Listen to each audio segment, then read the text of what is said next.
Welcome back, senior 2 students, and this is chemistry class. Our syllabus is consisting of two chapters. The first one is bond and forms of a molecule, and chapter 2 is the representative elements of some relative groups. Let's talk about chapter 1, chemical reaction. Chemical reaction is the reaction in which the bond of reactant are broken, forming new bonds in product. Don't forget, inert gases are chemically inactive. Why? Because they have the outermost energy level completely filled with electron, which means that they are stable element, where they have high ionization potential and low electron affinity. Let's get an example.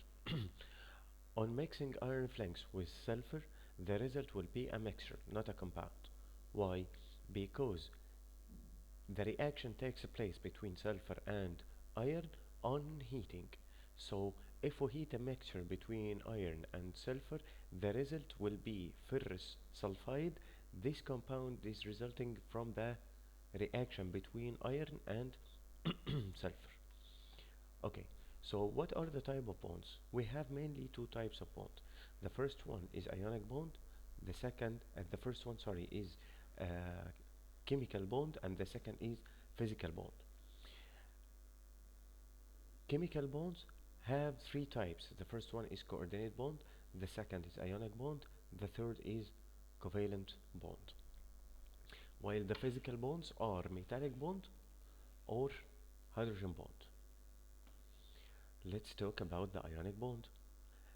Ionic bond is usually formed between metal and non-metal, and it's known that metal elements are characterized by large volume or large atomic radius.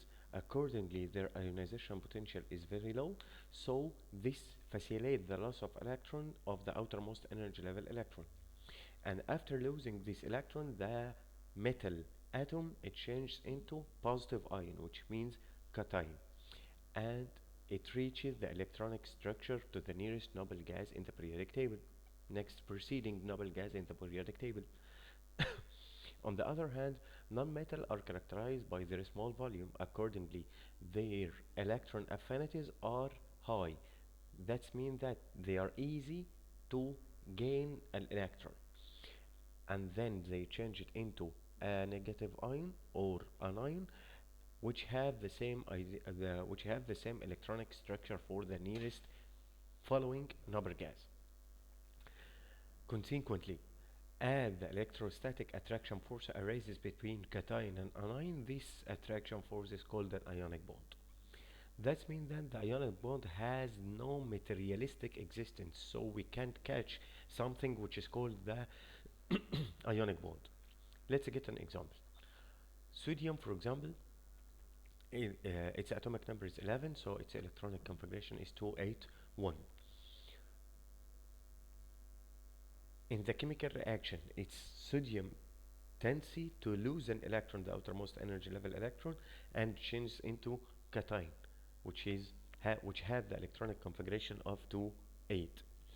On the other hand, chlorine as a non-metal, because it has the electronic configuration 287, this chlorine tends to gain an electron.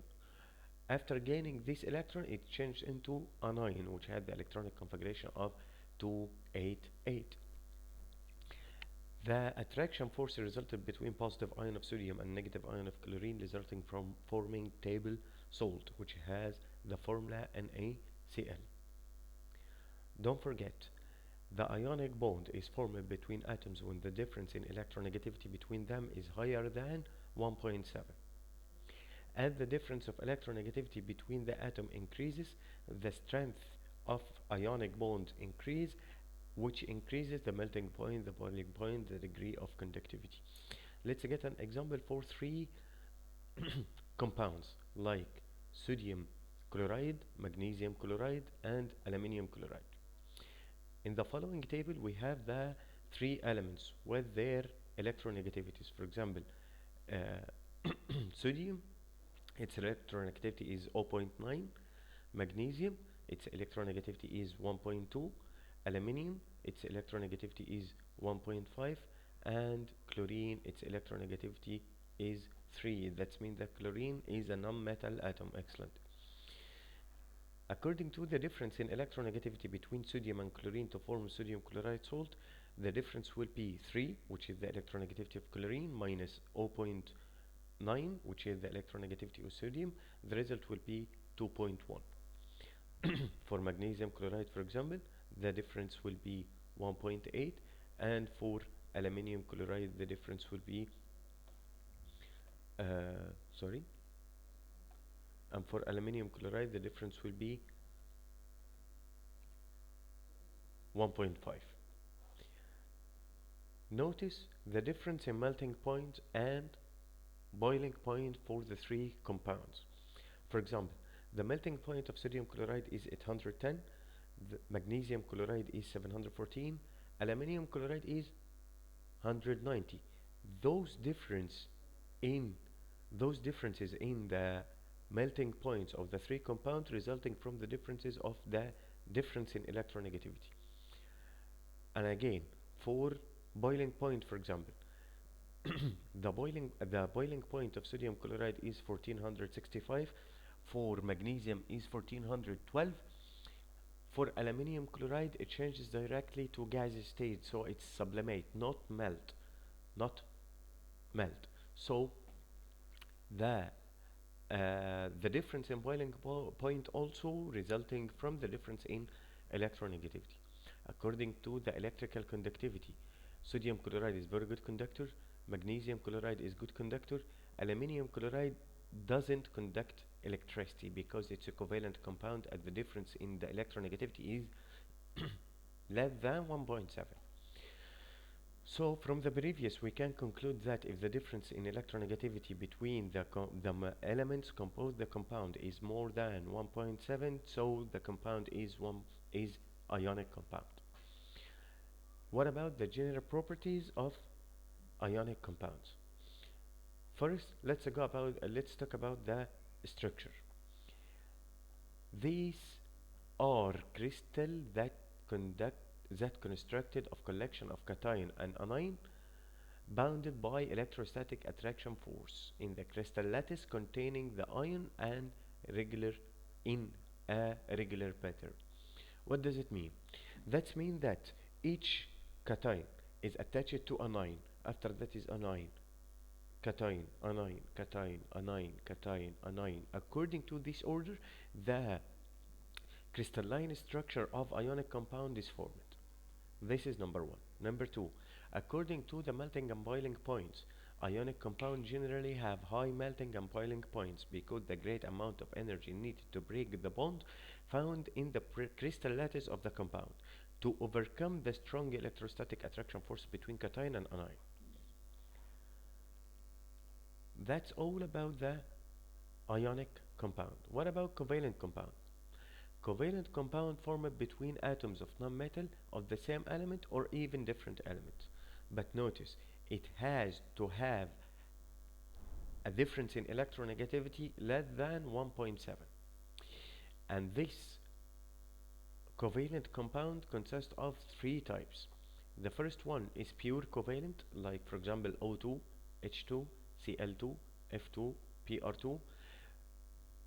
Pure covalent compound formed between two similar atoms have the same electronegativity, so the difference in electronegativity will be 0.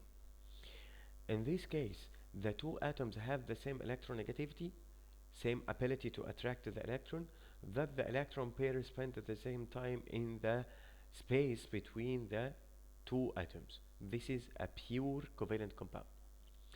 After that we have polar covalent compound.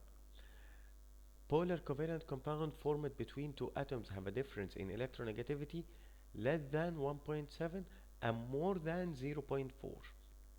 Like for example HCl. HCl molecule, which is hydrochloric acid, in this case of hydrochloric acid, in this case, because chlorine atom has more electronegativity, so it has a greater ability to attract the pair of electron of covalent bond. So the electron spend more time at chlorine atom. As a result, chlorine atom acquire a partial negative charge, while hydrogen atom acquire partial positive charge. But notice, it's not complete negative or positive, because complete negative or complete positive means that the atom lose an electron if it's positive or gain an electron if it's negative. But it's partial positive or partial negative according to the sharing with electron. Like for example, water and ammonia are the most famous polar compounds or polar molecules. Okay, let's talk about the general properties of covalent compounds, like for example, electrical conductivity. Polar compounds or covalent compounds are commonly do not conduct electricity. Why? Because ions are responsible for electrical conductivity in a solution. Since the covalent compounds are not normally ionizable, so they don't conduct electric current as liquid in or aqua solution. Number two, for melting and boiling points. Covalent compounds are characterized by relatively low melting and boiling points due to the very weak attraction force between their molecules, which needs low amount of thermal energy to be separated. Like for example, give reason. Solution of HCl in benzene do not conduct electricity, but the solution in water is a good conductor of electricity. Why? Because hydrogen chloride is a polar covalent compound which can diffuse in benzene, which is non-polar solvent, but cannot be ionized into positive hydrogen and negative chlorine ions, so it can't conduct electricity. While HCl and H2O is a polar solvent can be ionized into ions, which can migrate to the opposite electrodes and so conduct electricity. This is the first lesson, and see you in the second lesson inshallah.